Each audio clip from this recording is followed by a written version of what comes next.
Bonjour, nous sommes le vendredi 10 janvier 2025 et le sujet est l'épidémie de grippe. Comme d'habitude, c'est la saison et les hôpitaux sont débordés. Bien évidemment, depuis que Macron est président, il a réduit le nombre de lits d'un nombre significatif de plusieurs centaines, voire plusieurs milliers. Épidémie de grippe, plan blanc déclenché dans 87 hôpitaux, un niveau d'hospitalisation exceptionnellement élevé. Bon, cette saison, c'est toujours pareil. Si on regarde les journaux des années précédentes, on avait toujours ce genre d'articles. Le plan blanc permet aux différents hôpitaux de déprogrammer certaines opérations ou de rappeler des personnes en congé. Et donc, surtout avec la période 2020-2022 du Covid, où certains personnels ont été justement remerciés, entre guillemets, puisqu'ils avaient refusé d'être picousés. Face à l'épidémie de grippe, 87 hôpitaux ont déclenché le plan blanc, dispositif qui permet de déprogrammer certaines opérations ou de rappeler des personnels en congé, a indiqué vendredi le ministère de la Santé. Ouais, c'est là-dedans qu'il faudrait investir.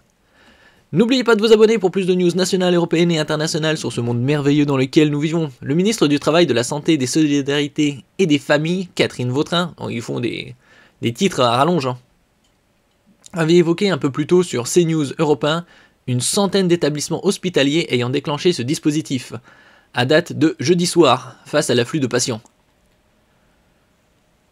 Un niveau exceptionnellement élevé. Exceptionnellement élevé, c'est comme, on va dire, ça fluctue.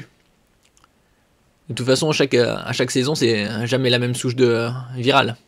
L'épidémie de grippe hivernale, qui dure habituellement 10 à 12 semaines, c'est-à-dire environ 2 mois et demi, 3 mois, s'est intensifié début janvier et provoque des hospitalisations d'un niveau exceptionnellement élevé. Ouais, par rapport à quoi?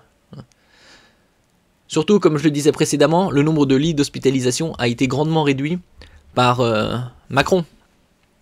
On peut le voir ça sur les stats d'année en année. Le nombre de décès en lien avec la grippe, principalement chez les plus de 65 ans, a grimpé.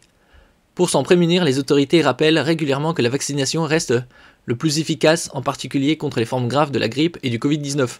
Ah oui, parce que maintenant ils font un double combo, picouse, grippe et Covid-19.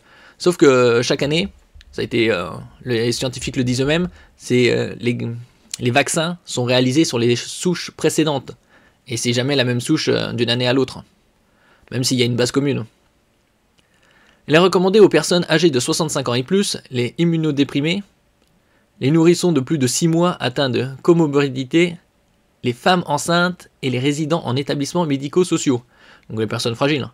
Bon, est-ce que ça va les sauver? Chaque année, il y a environ entre 8 et 12 000 décès dus à la grippe.